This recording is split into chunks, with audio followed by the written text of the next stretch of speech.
Não sei Tem se é. claquete, vai pedir claquete, né? Ah, sim, colocar um. Aula 1. Aula 1. Tá bom.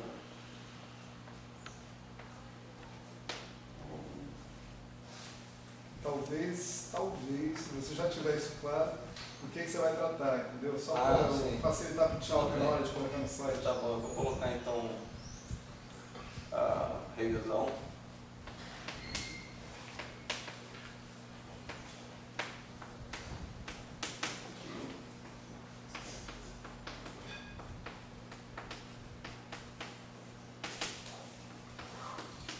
Isso seria, vamos dizer assim, o foco principal, mas antes eu vou falar algumas coisas de motivação.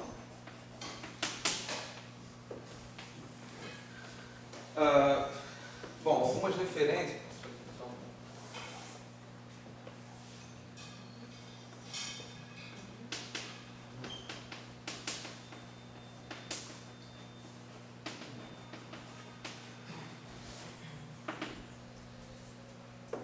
Assim, eu conheço um livro só sobre o grupo de renormalização funcional, mas eu considero que essas referências que eu vou passar aqui, elas são mais direcionadas para o objetivo final.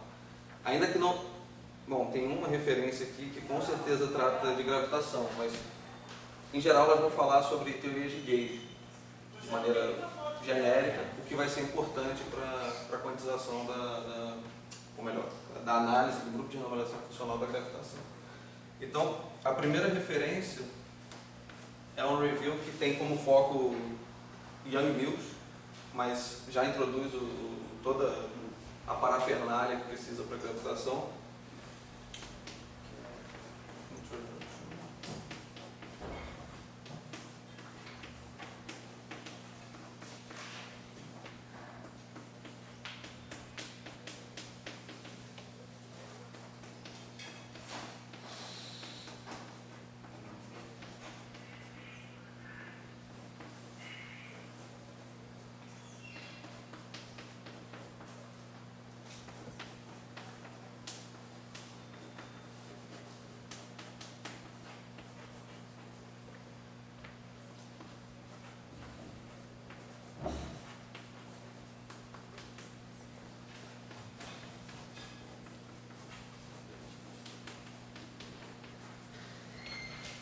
O autor se chama Holger Gies.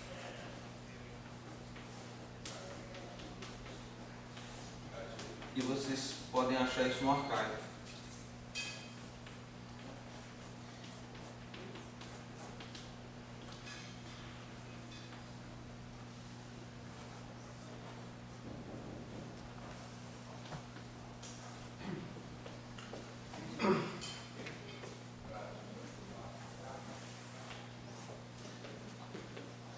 Existe uma tese de doutorado que tem umas 350 páginas, mais ou menos, que é um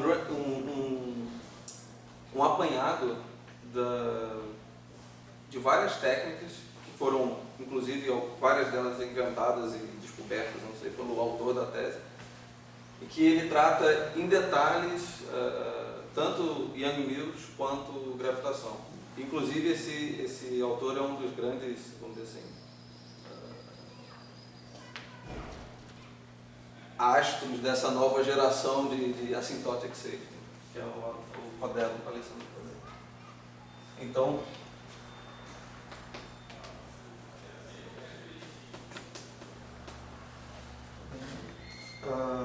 é fácil de achar no Google, digitando o título da tese, vocês vão encontrar. Qualquer coisa eu mando para vocês.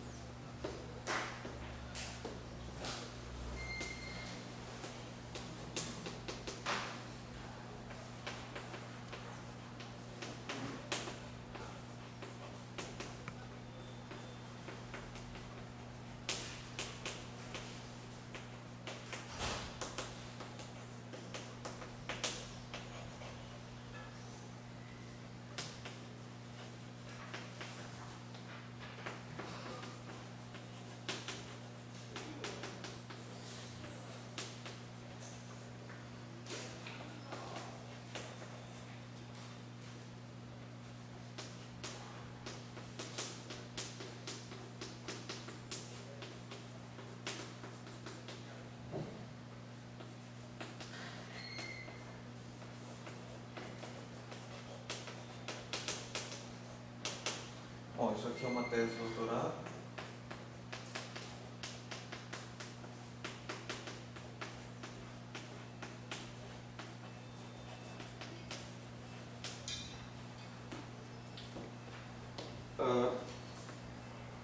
E existe uma referência, existem duas referências, uma que é um artigo, que já que a gente vai focar um pouco mais em gravitação, é um artigo, eu não vou me lembrar, eu não tenho anotado aqui o número do arquivo, mas é fácil de achar, é só procurar por Codello,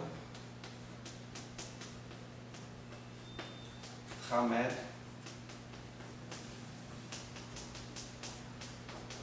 e Percati.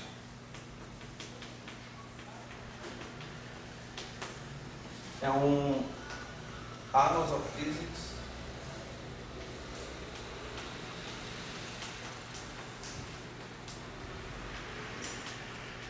de 2008. É bem fácil de achar, até porque é um paper de 80 páginas, uma coisa assim, um negócio bem completo, com todas essas discussões do grupo de normalização voltada para a gravitação. Essa é uma das referências mais didáticas que eu conheço no assunto. E finalmente existe, vou fazer uma pequena propaganda, existe um livro que vai ser publicado em breve do Percati, que também é um material muito bom, mas eu não tenho a coragem de enviar para vocês a versão preliminar, mas em breve ele vai aparecer, que é um livro essencialmente que ele trata todas essas questões de quantum gravity como uma teoria de campo mesmo. Então, mas upload anônimo para Gênesis. Isso eu também não tenho coragem,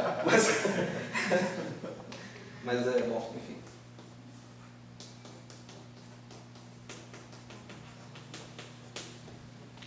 É um material muito bom também. Mas, novamente, é uma coletânea desses desenvolvimentos, por exemplo, ele rediscute esse paper de 2008, coloca novos resultados. Existe uma discussão bem legal sobre dependência em parâmetros de Gauge, né, para teorias. Enfim, nesse contexto de asymptotic state. Eu vou dar uma pergunta para você. Disse que você tinha um livro, o único que você conhecia é esse aí que você está falando? Como é que é? Você tinha começado falando que você tinha um livro que... Não. Não é esse aí? Não. Ah, não. Não, existe esse outro livro, e aí, bom, está gravando, eu vou falar. Esse livro você encontra na rede, esse outro livro do Grupo de Normalização Funcional, mas é An Introduction to the Functional Normalization Group. E é uma coisa mais geral, assim, fala mais sobre Grupo de Normalização Funcional de uma forma mais abrangente, eles focam um pouco mais em sistemas de matéria condensada. Tudo. Está completamente errado. É um material legal, mas assim, esse artigo e a tese, eu acho que tem todo o material para gravitação para começar. E nesse livro que vai sair tem as coisas mais... que tem várias discussões dentro da área que estão assim, completamente em aberto. Por exemplo, existem várias coisas que foram escritas nesse artigo que já não são mais consideradas corretas. Então, tem umas coisas que vão mudando. Bom, essa é mais ou menos a lista de referências básicas que eu pensei, mas claro que para um tópico específico ou outro, eu sugeri outras referências. Em particular, por exemplo, quando a gente for estudar como lidar com a simetria de Gauge nesse contexto do grupo de normalização funcional, tem que introduzir o que é chamado do método do background field, e aí tem que falar um pouquinho sobre essas coisas. Você vai falar sobre o background field também em gravitação? Isso. Ah, legal. Tem que, assim, da forma como eu entendo, não tem muita escapatória se você quiser preservar a simetria, tanto em Young-Mills quanto em gravitação, nesse contexto. Então, fatalmente você vai ter que usar esse negócio. E aí, bom, não sei se é familiar para todo mundo. Mas enfim, antes de repente começar, isso aqui seria uma coisa mais... Pode deixar isso, mas tem uma motivação antes, senão fica uma coisa muito... Mas a ideia é que, essencialmente, existem alguns dogmas em teoria de campos que a gente obedece, porque sabe que as coisas funcionam muito bem quando a gente segue essa receita.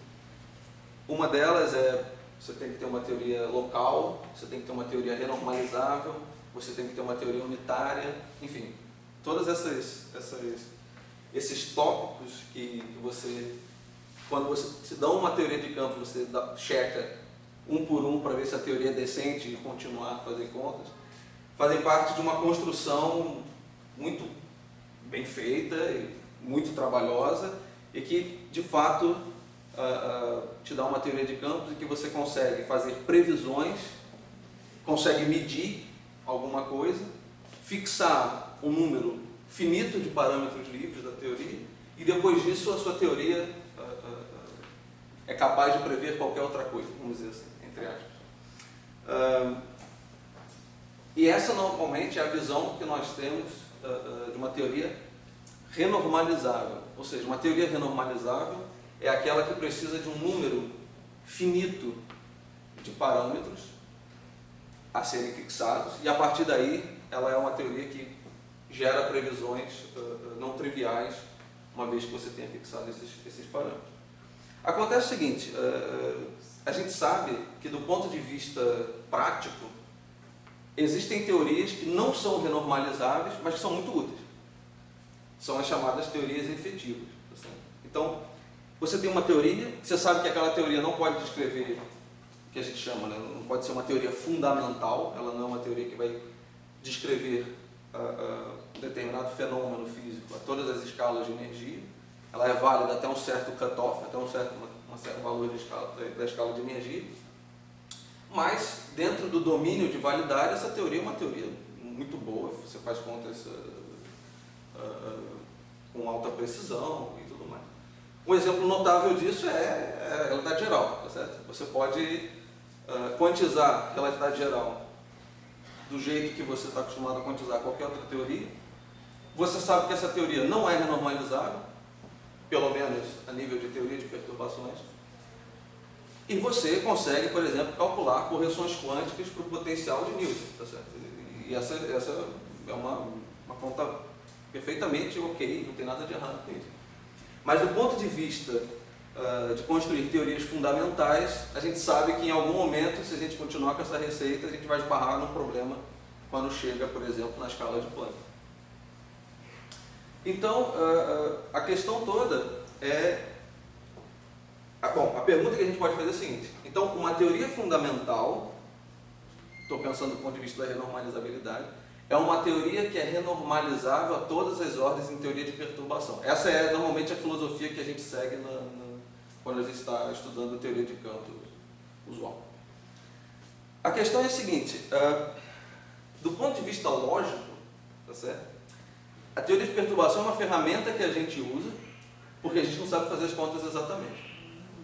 Então, a rigor, se você pudesse fazer contas não perturbativamente, ou seja, se você pudesse, em vez de expandir a sua série perturbativa, fazer conta loop a loop e ver o que acontece, poderia ser o caso de que quando você faz a conta exatamente ou quando você faz a conta não perturbativamente, a sua teoria é tal que diferentes coisas acontecem e o fato dela não ser renormalizável em teoria de perturbações pode não ser um problema para a teoria a nível não perturbativo. Bom, mas existe um problema óbvio, a gente não sabe fazer coisas não perturbativas. E tudo que eu vou falar aqui, apesar de ser não perturbativo num certo sentido, é perturbativo em outro sentido. Isso a gente está acostumado, por exemplo, vocês já provavelmente ouviram falar em teorias supersimétricas, n igual a 4, e aí você coloca um grupo de gays do tipo SUN, e aí esse n você manda para infinito, porque você faz uma expansão em 1 sobre n, e aí você fala, não, esse resultado é exato, porque é não perturbativo, porque contém todas as potências da sua constante de acoplamento. Mas no final do dia você está expandido em termos de 1 sobre n, então você pode pensar isso como sendo uma teoria de perturbação também.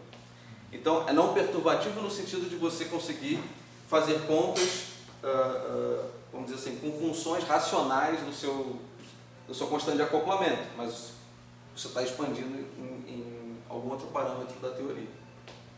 E vai ser a mesma lógica aqui. Ou seja, o grupo de renormalização funcional ele é capaz de fornecer informações não perturbativas, num certo sentido. Então, por exemplo, a gente vai calcular uma função beta, e você não vai ter uma função beta que é uma coisa do tipo um coeficiente g², onde g é o parâmetro, a constante de acoplamento. E assim vai. Isso é o que a gente está habituado em teoria de perturbação.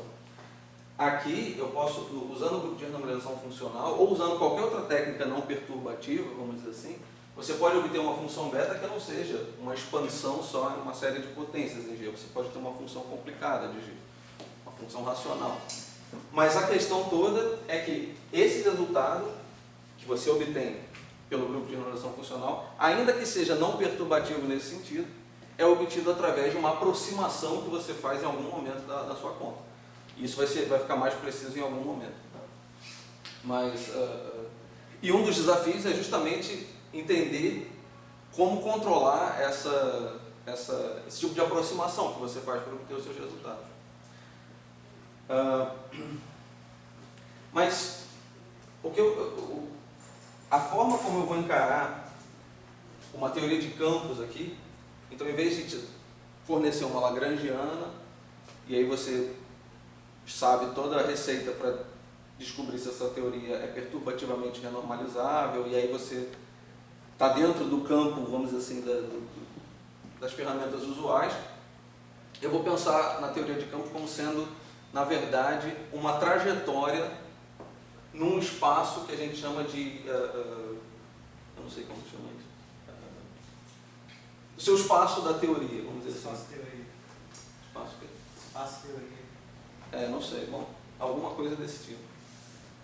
Mas a ideia é que o objeto que vai conter todas as informações sobre a sua teoria de campo vai ser o que a gente chama de ação quântica.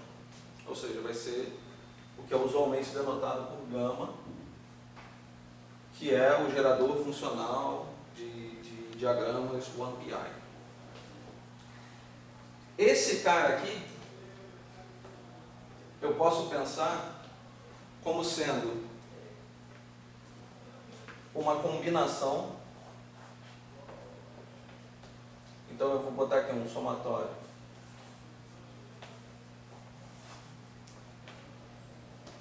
Nesses Gs a uma certa potência. Tá? Essa potência pode ser só um rótulo para o G, não precisa ser uma potência de fato. E esses Os, na verdade, eles são operadores de uma certa base que você vai escolher. Então, você tem um certo... Isso pode ser infinito, inclusive. Em geral é. Mas... A gente converte. Converte aí. Essa é uma questão. Esquece aqui. Não sei se bom. Então, para cada operador que você tem aqui, você tem um coeficiente que vai ser o seu parâmetro de acoplamento. E você pode, de maneira abstrata, desenhar o que seria esse cara que a gente não sabe traduzir muito bem, mas que seria theory space. Eu não sei muito bem, ele falou espaço, teoria, eu não sei como. O Tião que é bom de fazer essas traduções. Depois que eu entender, eu te falo. Tá. E, bom, isso aqui é um sistema que contém N eixos, tá certo? Talvez N seja infinito. E para cada eixo eu coloco aqui o que seria uma possível constante de acoplamento da teoria. E, como vocês sabem, efeitos quânticos fazem com que essas constantes de acoplamento não sejam constantes, tá certo? São objetos que dependem da escala de energia que você está tratando a teoria. Então, você parametriza uma certa curva que vai não precisa ser necessariamente uma curva, mas uma superfície nesse espaço n-dimensional, pode ser infinito, com a sua escala de energia, e você desenha aqui uma espécie de o que seria uma definição da sua teoria, certo? Então, você tem uma base de operadores, você sabe parametrizar como esses Gs mudam com a escala de energia, e você define a teoria simplesmente como sendo uma curva nesse espaço, certo? Você diz que se você tiver outra base de operadores, você vai ter outra curva, por exemplo. Sim, é claro que você tem que fazer a divisão entre constante de acoplamento relevantes e irrelevantes e tudo mais, para você saber qual é a liberdade que você tem de redefinir esses caras. Ali você está supondo que você tem teorias renormalizáveis ou não renormalizáveis. Né? G elevado a K ou GK com índice superior? Pois é, tanto faz. Eu estou dizendo, isso é só uma notação ruim, mas você pode pensar isso como sendo um rótulo para o G, ou seja, uma coisa desse tipo aqui. Só que não é um expoente. Certo. Esses Gs são diferentes. Certo. Tá? Claro, é possível, muitas vezes, você redefinir constante de acoplamento, brincar com isso, e você fatalmente vai mudar o que seria o seu theory space. Mas a gente sabe que existe um conjunto de parâmetros que você não pode redefinir livremente. Aí esse pode ser espaço das teorias, se for o que eu estou pensando aqui. Eu acho que essa seria uma tradução boa. Se você mudar o conjunto de operadores que você tem ali, você está mudando a teoria que você tem, né? E você vai associar outra curva naquele espaço. Então, o conjunto de todas as curvas é o conjunto de todas as teorias, vamos dizer assim. Se você pudesse...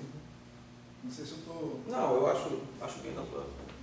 Bom, então a gente vai... Essa é a convenção. Então, o espaço das teorias.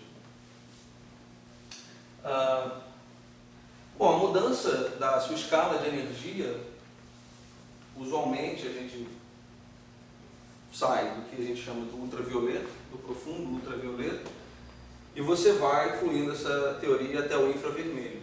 Certo? Agora, o que acontece com a teoria nessas regiões ultravioleta, infravermelho e no meio do caminho é exatamente toda a graça do grupo de renormalização funcional, ou simplesmente do grupo de renormalização, não precisa nem botar o funcional nessa história. Então, por exemplo, pode acontecer, e isso é o que a gente vai procurar aqui, dessas teorias serem tais que, dada uma certa escala de energia, os seus constantes de acoplamento atingem um ponto fixo. Ou seja, esses parâmetros eles mudam, mas eles vão alcançar um ponto em que nesse ponto a teoria chega ali e fica sentada ali. Tá certo? Esses pontos são chamados de pontos fixos. E é claro que você pode ter um ponto fixo no ultravioleta, como também um ponto fixo no infravermelho. Eu vou, por convenção, chamar isso aqui do ultravioleta. Nesses pontos fixos, as funções beta associadas com as constantes de acoplamento devem se anular. Tá certo? Então, o ponto fixo é definido. Você tem uma função beta para cada constante de acoplamento. Então, você tem uma função beta para uma certa constante de acoplamento, e isso deve ser zero para todo o K. Ou seja, todas as suas funções beta se anulam e você, a partir dessa equação aqui, dessa função beta, você calcula quem é o ponto fixo. Na verdade, são sistemas de equações. Você calcula quem é o ponto fixo da sua teoria. Isso tudo está sendo tratado de uma forma jogada, mas a gente vai fazer isso mais preciso. O que acontece é o seguinte: se você tem uma teoria que tem um ponto fixo, ou seja, uma teoria que os parâmetros fluem até um certo ponto e lá ficam, talvez seja possível você fazer essa teoria ser uma teoria tão preditiva quanto uma teoria renormalizável no sentido usual, e agora eu vou falar uma frase que talvez não tenha muito sentido agora, mas a gente vai tentando melhorar depois. Se o número de direções relevantes que apontam para esse ponto fixo seja um número finito. Certo? O que eu quero dizer é o seguinte: uma vez que a teoria para num ponto desse aqui, você pode brincar, você pode aumentar a sua escala de energia, mas a teoria vai continuar aqui. Tá certo? Então, pode ser possível que a teoria esteja aqui, o número de direções relevantes, ou seja, bom, eu vou falar só isso, depois a gente deixa mais preciso. O que eu quero dizer é o seguinte: pode ser que você consiga determinar esse ponto fixo, fixando apenas um número finito de direções. E isso faz com que a teoria seja uma teoria tão boa quanto uma teoria renormalizável no sentido perturbativo. Pergunta: você sempre vai poder achar um ponto fixo? Não. Não. Existem teorias que simplesmente não têm ponto fixo, e existem teorias que têm ponto fixo, mas que têm esse problema de número de direções relevantes. Se ela não tiver ponto fixo, eu estou só chutando, está em cima do que você está falando, significa que provavelmente ela vai ser renormalizada. No sentido usual? Não. Ou nada pode se dizer? Nada pode se dizer. Por exemplo, se você pensa em QCD, né? A QCD é uma teoria que tem liberdade assintótica. Então, um ponto fixo da QCD seria, no ultravioleta, seria a origem disso aqui. Tá certo? Todos os parâmetros vão a zero, no caso da QCD. Mas acontece quando você vai na outra direção, do infravermelho, acontece uma coisa muito complicada. Você tem confinamento, a teoria muda completamente. A teoria é perturbativamente renormalizável. Ela tem um ponto fixo gaussiano, que a gente chama, não interagente, os parâmetros vão a zero. Mas no infravermelho ela não tem ponto fixo, você tem um fenômeno absolutamente complicado. Um outro exemplo é se você pensar em QED no ultravioleta. Certo? A gente sabe que a QED é renormalizável perturbativamente, mas a gente sabe que a QED tem um polo de Landau. Então, a teoria é renormalizável, mas ela não é completa no ultravioleta. Então, pois é, são coisas que uma coisa não precisa casar com a outra. Mas do ponto de vista formal, o que eu quero dizer é que você não precisa ter uma teoria que seja perturbativamente renormalizável para dizer que essa teoria vai ser preditiva. Você pode ter uma teoria que, a princípio, esse ponto fixo pode ser um ponto fixo muito distante da origem, o que significa que em teoria de perturbação não vai ser uma boa coisa, porque essas constantes de acoplamento vão estar lá longe. Você provavelmente não vai conseguir enxergar o ponto fixo usando teoria de perturbação, mas ainda assim a teoria pode ter um ponto fixo e ser preditiva. Essa é, vamos dizer assim, a conjectura feita para a gravitação. Então a gravitação, a nossa esperança é que no ultravioleta tenha um ponto fixo e que o número de direções relevantes seja finito. Nesse sentido, a gravitação seria não perturbativamente renormalizável. Mas isso é uma conjectura. É muito complexo esse problema, né, de você identificar esse ponto fixo exatamente. Então, você pode, até uma certa aproximação, identificar um ponto fixo, ir à ordem seguinte e perder o ponto fixo. Então, é uma novela muito grande, complicada. Bom, Então, a ideia vai ser justamente desenvolver uma ferramenta que identifique a existência desses pontos fixos, certo? Que, em geral, são pontos fixos distantes da origem e, portanto, não acessíveis via teoria de perturbação. E essa ferramenta que vai permitir a análise dessa estrutura de ponto fixo é justamente o grupo de renormalização funcional. Então a ideia, essencialmente, é desenvolver uma ferramenta que seja capaz de calcular funções beta num regime, num certo sentido, não perturbativo. Então essa é a missão, é justamente desenvolver toda uma tecnologia para calcular funções betas e aí descobrir se essas funções betas desenvolvem um ponto fixo ou não.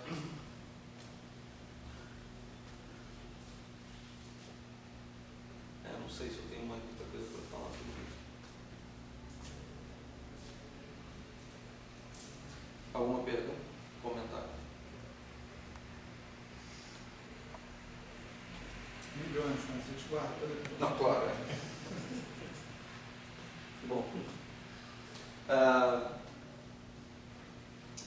Só um comentário final é que, por exemplo, já que o pessoal está interessado em gravitação, se você calcular, por exemplo, um exercício simples é calcular a função beta para a constante de Newton, e aí você tem que calcular isso para a constante de Newton adimensional, certo? Fazer esse cálculo a um loop. Certo? Você pode fazer esse cálculo sem muito problema. O que você obtém, e aí você coloca a constante cosmológica para zero, só para facilitar um pouco. O que você obtém a um loop, esse G é a constante de Newton adimensional. Você obtém uma função beta, que é uma coisa que depende da dimensionalidade da constante de Newton, vezes a constante de Newton adimensional, mais um coeficiente que eu vou chamar de B, G quadrado. Esse é um cálculo a um loop que você pode fazer. O que acontece é o seguinte, se B for uma função negativa, ou seja, se ele for um coeficiente negativo, você vai obter essa estrutura aqui. Tá certo? O que significa que a sua função beta se anula por um valor não trivial da constante de Newton. Isso é uma primeira evidência simples que você pode fazer essa conta sem muito esforço, para que essa função beta desenvolva um ponto fixo não trivial. Claro que, como você está usando teoria de perturbações, você está dando loop, você tem que olhar para o valor de G nesse ponto fixo e ver qual é o valor de G. Ou seja, se G for muito maior do que 1, uma coisa desse tipo, é um pouco, você não pode confiar muito.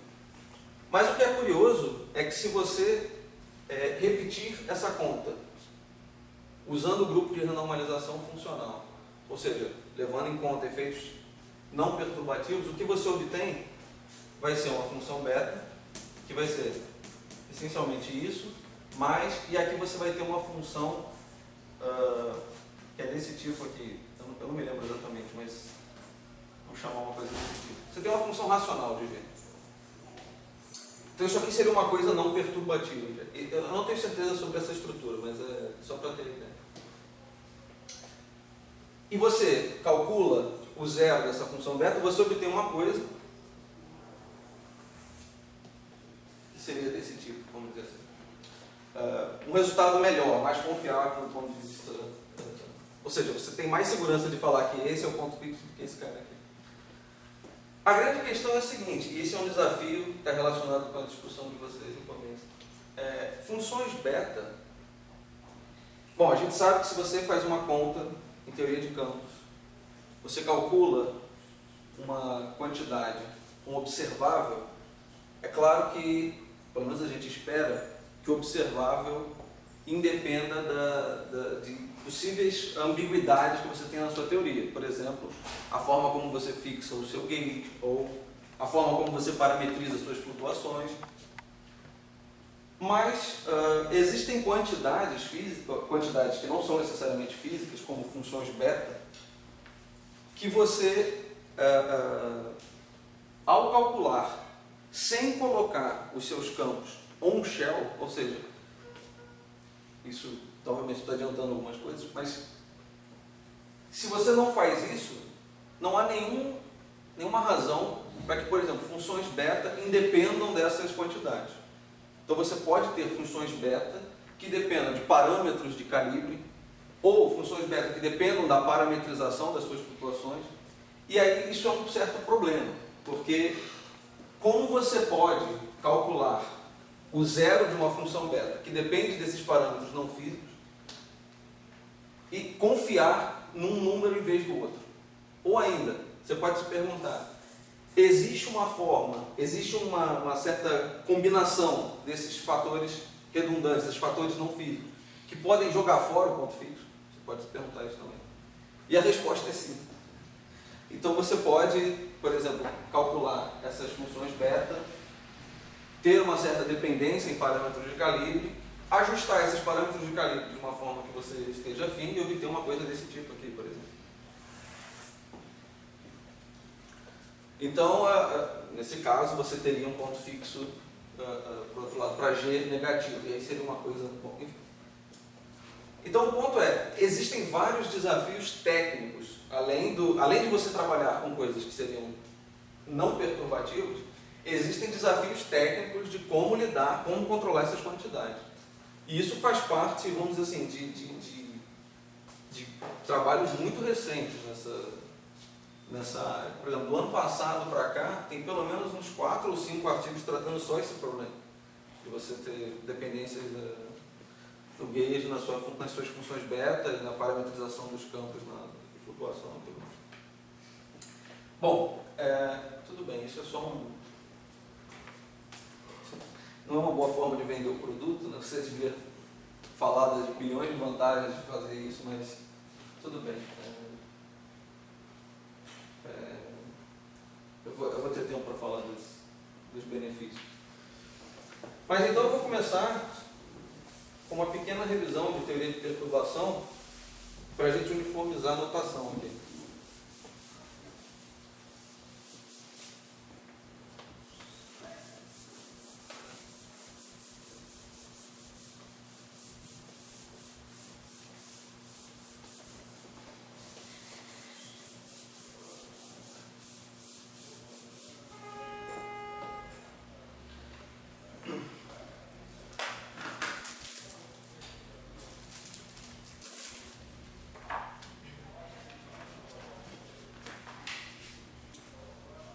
Bom, em geral,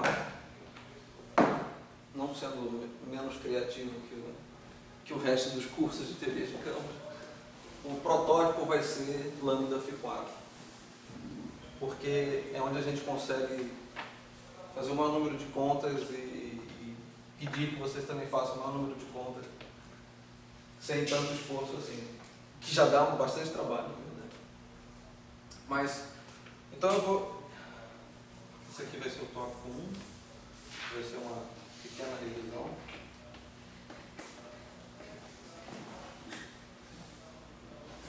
Como eu não sei qual é o perfil do pessoal, eu não sei se eu vou falar muitas coisas inúteis. Então, em algum momento, vocês têm que me dizer se eu estou falando coisas muito básicas, para a gente ganhar tempo.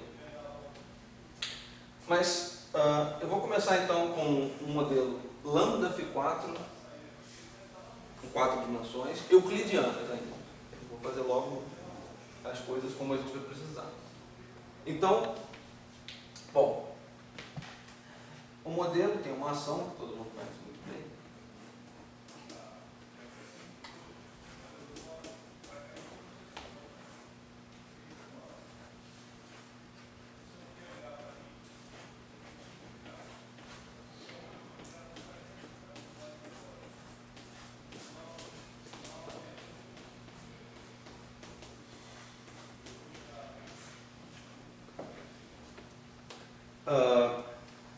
E essa ação, assim como todas as ações que a gente vai encontrar pela frente, a gente decompõe em duas partes. Uma parte livre e uma parte interagente. Então, a gente vai ter, essencialmente, uma ação livre mais uma ação interagente, aonde a parte interagente, a parte livre, vai ser a parte quadrática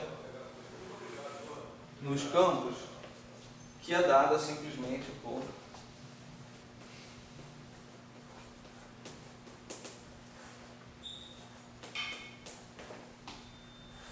aqui vai ser essencialmente φ menos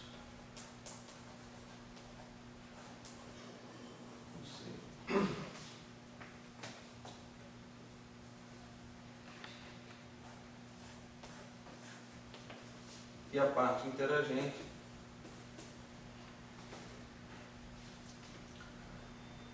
aqui é melhor botar tem dois aqui também.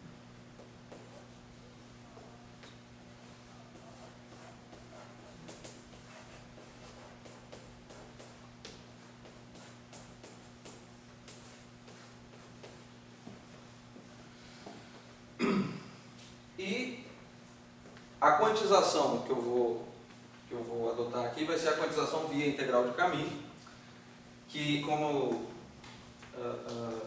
eu pretendo mostrar, vai ser justamente o objeto de partida para nós chegarmos no que vai ser a equação do grupo de renormalização funcional. Então, a integral de caminho, a função de partição dessa teoria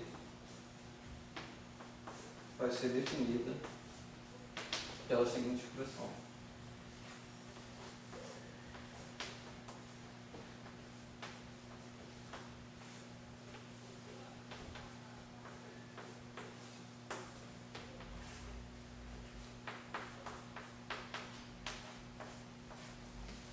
Ou seja, bom, todo mundo tem alguém que não é familiar com essa. Bom, ótimo. Essa função J é uma função local, porém é uma função que a gente chama de fonte externa, porque ela não é integrada aqui na integral de caminho. E para a teoria livre, ou seja, se eu jogar lambda para zero, essa função de partição ela se reduz a esse objeto aqui.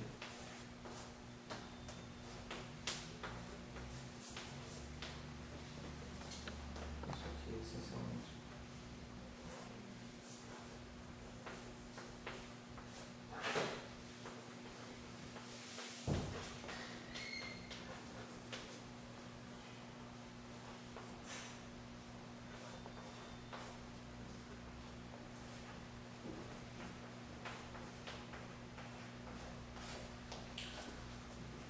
Bom, essa integral, que é uma integral quadrática nos campos, no máximo quadrática nos campos, é a única integral que a gente sabe fazer.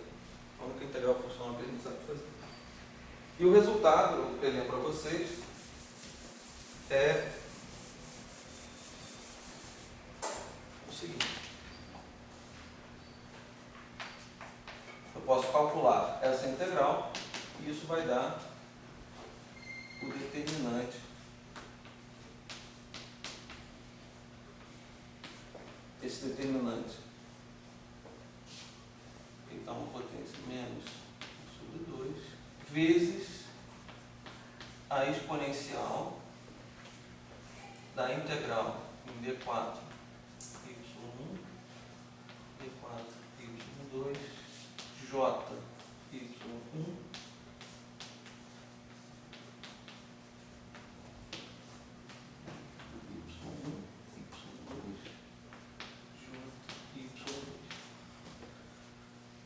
Então esse é o resultado dessa integração funcional que corresponde à teoria livre, ou seja, sem a parte interagente.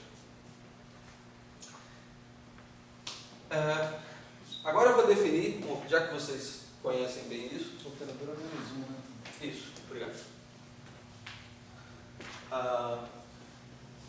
A partir desse objeto, eu defino o que é o propagador da teoria.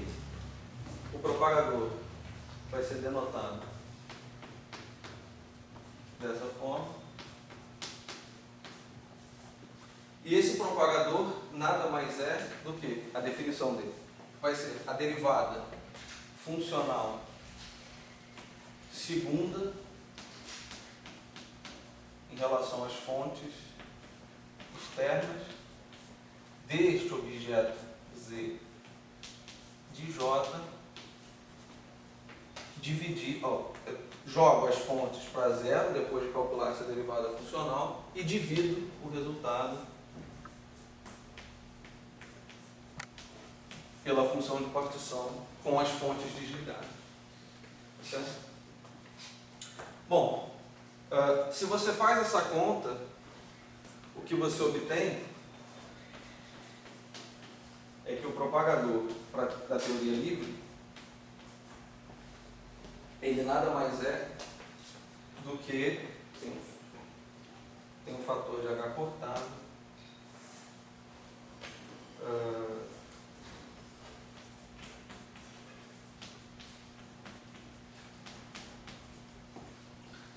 nada mais é do que esse objeto, e esse propagador está representado no espaço de configurações. Certo? Bom, é conveniente, a maior parte das vezes mais usado, a expressar esse propagador. Esse propagador, eu vou chamar em geral isso de H cortado G X1 e X2. Vou chamar de G0 para lembrar que é da teoria livre. Eu posso expressar esse propagador no espaço de momento, tomando a transformada de Fourier desse objeto. E isso resulta em o seguinte: se você tomar a transformada de Fourier desse cara aqui, o que você obtém vai ser 2π. Bom, aqui eu tenho 4 a quarta, delta de P1 mais P2, 1 sobre P1 ao quadrado mais M ao quadrado. Bom, aqui eu vou considerar H cortado também. Essa função delta entra essencialmente para assegurar a conservação do momento, e isso é uma coisa que, quando a gente faz essa transformada de Fourier, a gente já leva em consideração que essa é uma função apenas do valor absoluto da diferença de x1 e x2. Ou seja, isso aqui tem que ser objeto invariante por translações. E isso, no espaço e momento, corresponde à conservação do momento. Por isso que existe essa função delta aqui.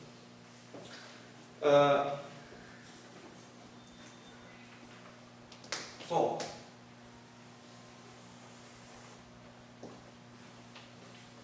para esses objetos, ou seja, o propagador no espaço de configurações, ou aqui, como esse cara tem uma delta, eu posso simplesmente dizer que ele é função de um P.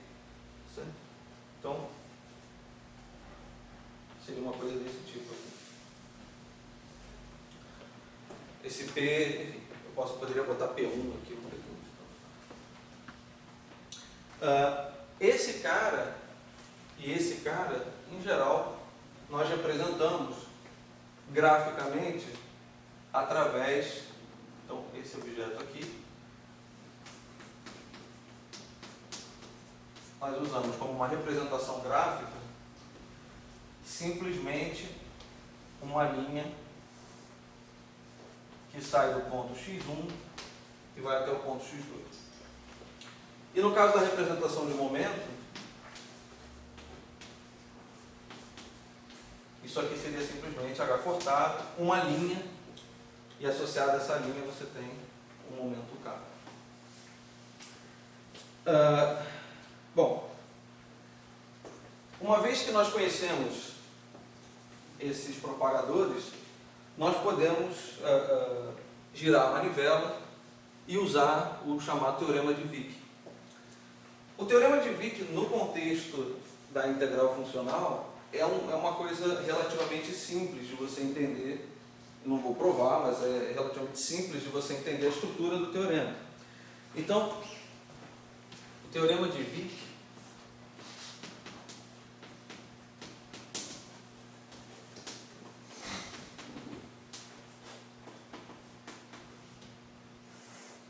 você pode pensar da seguinte maneira. Considere que você quer calcular este objeto aqui.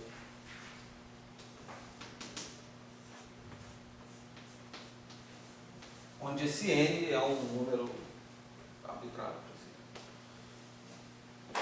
Então você quer calcular a função de n pontos, e não a função simplesmente de 2 pontos que dá o propagador. Esse cara é obtido, por definição, através de n derivadas funcionais com relação a fontes externas. Então você vai tomar essa derivada funcional, depois até j de xn, do funcional z, colocar, após o cálculo dessas derivadas, j igual a zero e, finalmente, dividir pela normalização z em j igual a zero. Bom, então, nós sabemos, no caso da teoria livre, quem é z exatamente, certo? Dado por esse cara aqui. Então a gente pode simplesmente calcular derivadas desse objeto, depois dividir por z de zero, que é simplesmente esse determinante aqui, que quando você bota j igual a zero, essa exponencial te dá 1, e você vai obter a expressão da sua função de n pontos. Certo? Então, concretamente, você poderia fazer essa conta. Por exemplo, o caso mais simples seria colocar n igual a 1. Quando você faz a conta para n igual a 1, o que acontece? Você tem que tomar a derivada funcional desse cara aqui em relação a j. Essencialmente, você faz com que esse expoente caia e você arranca um j. Mas sempre vai sobrar um outro j ali dentro, só tomando uma derivada. Então, no final, você tem um objeto que seria uma coisa desse tipo. Você divide esse resultado pelo determinante, você cancela essa primeira contribuição, e no final você tem isso aqui, que quando você toma j igual a zero, vai ser simplesmente zero. Então, para n igual a 1, a sua função de um ponto dá zero. Bom, a função de 2 pontos a gente já viu, mas só por a sua função de 2 pontos vai dar esse cara aqui.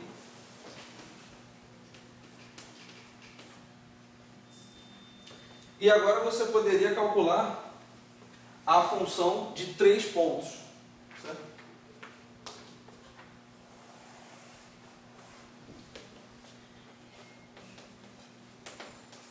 Quando você calcula a função de 3 pontos, você vai ter exatamente a mesma estrutura da função de um ponto. Tomar derivadas, tomar essas derivadas funcionais por um número ímpar de fontes vai sempre produzir um termo que seja linear nas fontes na frente.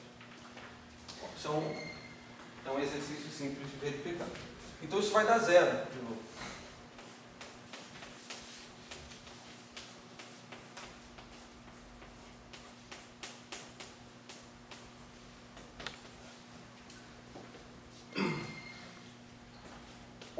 eu vou fazer só mais esse, mas quando você toma 4 derivadas funcionais, esse é um exercício simples, você chega a uma estrutura que vai ser desse tipo aqui. Ou seja, basta pegar aquela expressão e tomar 4 derivadas funcionais. E no final jogar as fontes externas para zero. E sempre dividindo pelo determinante ali da frente. Isso vai dar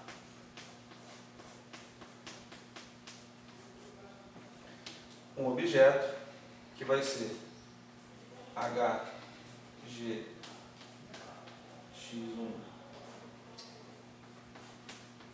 X2 G X3 X4 mais HG X1 X3 G X2 X4 mais HG X1 X4 G X2 X3. Então a função de 4 pontos te dá 3 estruturas que você pode representar graficamente de maneira bem simples, usando aquela representação gráfica dos propagadores.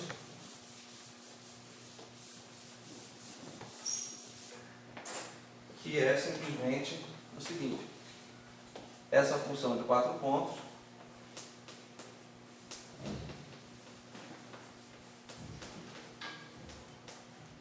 tem a estrutura H cortado, e aí você desenha os pontos 1, 2, 3, 4. A primeira conecta o ponto 1 com o ponto 2, vezes um propagador que conecta o ponto 3 com o ponto 4. Depois você tem a mesma estrutura, mas com linhas verticais.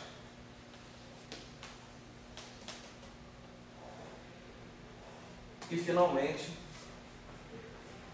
você tem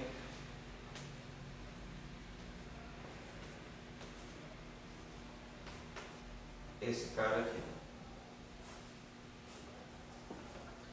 Então essa é a representação gráfica da função de 4 pontos para a teoria livre. Certo? Isso tudo é para a teoria livre. Bom, é claro que você pode fazer isso aqui de maneira mais exaustiva e perceber um certo padrão em como você pode reescrever funções de n pontos, tá certo? Em termos de propagadores. Ou seja, dada uma função de n pontos, você sempre pode deduzi-la como sendo produtos de funções de 2 pontos. E essa é a essência do teorema de Wick, tá certo? Então, se você tem uma função de n pontos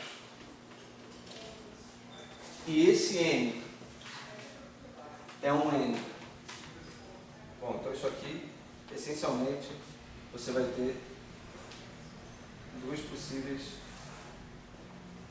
escolhas.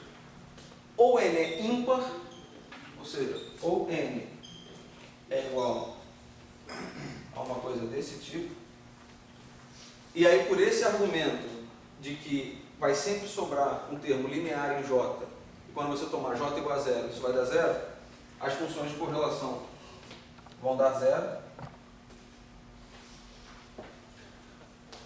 ou n é par. E se n for par, o que você vai obter, e aqui a gente só tem esse exemplo para ser mais concreto, você vai ter um somatório onde você vai pegar todas as possíveis formas de combinar 2 campos que aqui estão. Então, aqui eu vou escrever uma possível forma.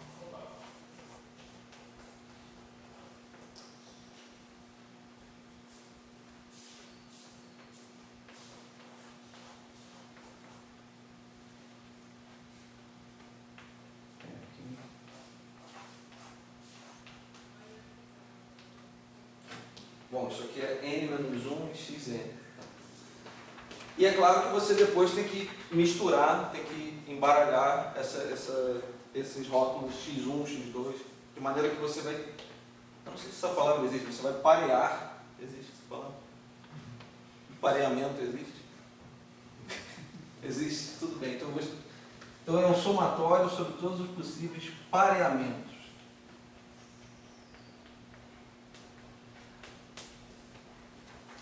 Que você pode fazer, então você vai ter que pegar x1 com x2, x3 com x4 e assim vai. Depois você tem que pegar x1 com xn ou x1 com x3 e assim vai. É uma diversão. Enfim, o teorema de Wick ele é útil porque ele faz com que você pegue uma função que tem uma estrutura que você não conhece e você consiga expressar em termos dos propagadores, que são coisas que você entende muito bem. Ou pelo menos, em geral, entende. Mas isso tudo que eu falei vale para a teoria livre. Certo? Eu estou considerando apenas a ação livre, onde eu posso calcular isso exatamente e posso fazer toda essa construção bonitinho. Mas a teoria livre é uma teoria tanto quanto... Bom, não sei. Né? Mas em geral as teorias que nós estamos interessados não são teorias livres. Então, considerando agora o exemplo que nós começamos, que é lambda φ4,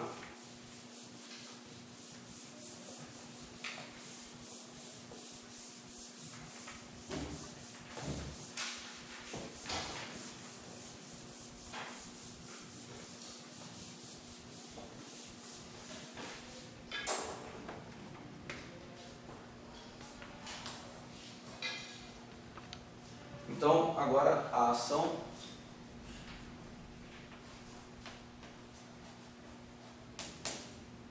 vai ser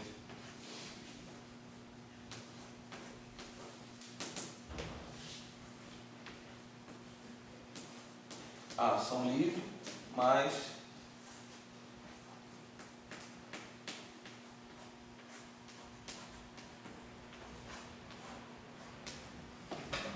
esse termo. E o nosso interesse vai ser justamente falar sobre funções de correlação de n pontos nessa teoria. Então, formalmente, o objeto que eu quero obter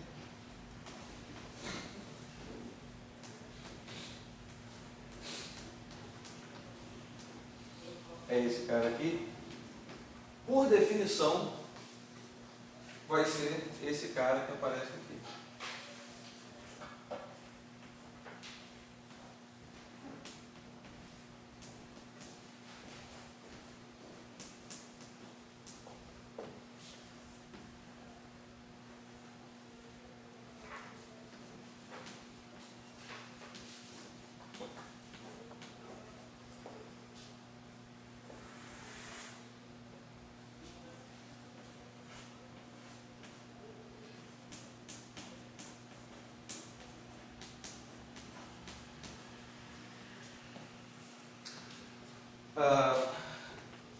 Bom, para calcular isso aqui agora, eu vou ter que colocar aqui esse termo aqui.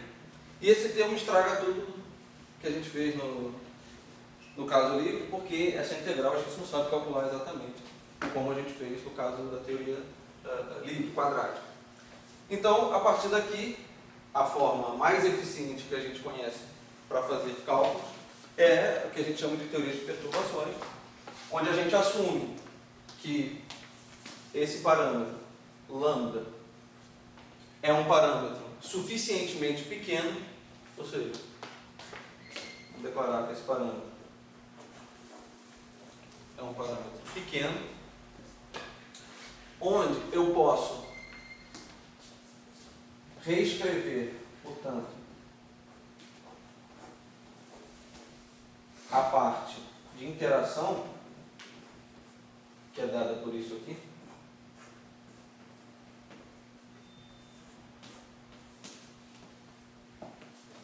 como sendo, bom, isso que eu vou escrever aqui não depende do fato de lambda ser pequeno, mas a utilidade prática disso depende do fato de lambda ser pequeno.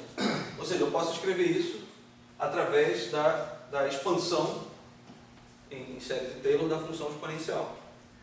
Então isso aqui nada mais é do que o somatório em k igual a zero até infinito de menos lambda sobre h cortado 4 fatorial elevado a k, tá certo? Vezes essa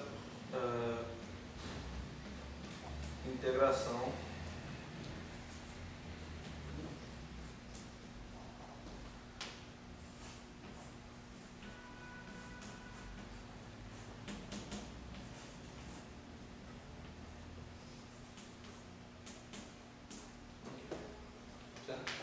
eu posso reescrever essa exponencial dessa maneira e se lambda for suficientemente pequeno, eu posso truncar essa série e manter ainda um grau de precisão razoável nos cálculos. Então, qual é a utilidade disso? A utilidade disso é que esse objeto aqui pode ser reescrito da seguinte maneira. Essa função de correlação de n pontos, eu vou escrever primeiro só o numerador. Certo? Então, o numerador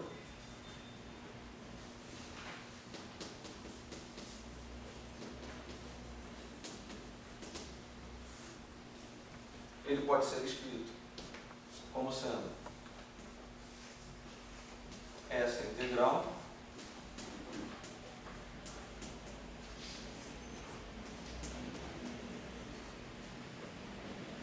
agora, essa ação S contém uma parte livre e essa parte de interação. Essa parte de interação eu vou expressar desta maneira aqui. Então isso aqui vai ser um somatório, ou seja, eu separei a exponencial de S como sendo exponencial de S0 vezes exponencial de S interação e estou agora expandindo a exponencial de S interação dessa maneira. Isso aqui vai dar esse somatório menos lambda h cortado 4 fatorial elevado a k. Essa integral, que eu não vou reescrever em detalhes, está aqui. É esse objeto aqui, só para razões de espaço. Vezes a exponencial de menos um h cortado, ação livre. Tá certo? Então, eu apenas peguei esse cara aqui e reescrevi o numerador utilizando essa expansão aqui, nada primário. Agora, até onde eu sei, isso é uma hipótese, mas eu não sei, talvez o Tião saiba dizer melhor aqui. Mas agora eu vou assumir que eu posso trocar a soma pela integral. Então eu posso fazer uma troca nessa ordem. Eu já conversei com algumas pessoas que me falaram que isso não é necessariamente verdade. Mas só se a integral for convergente, né?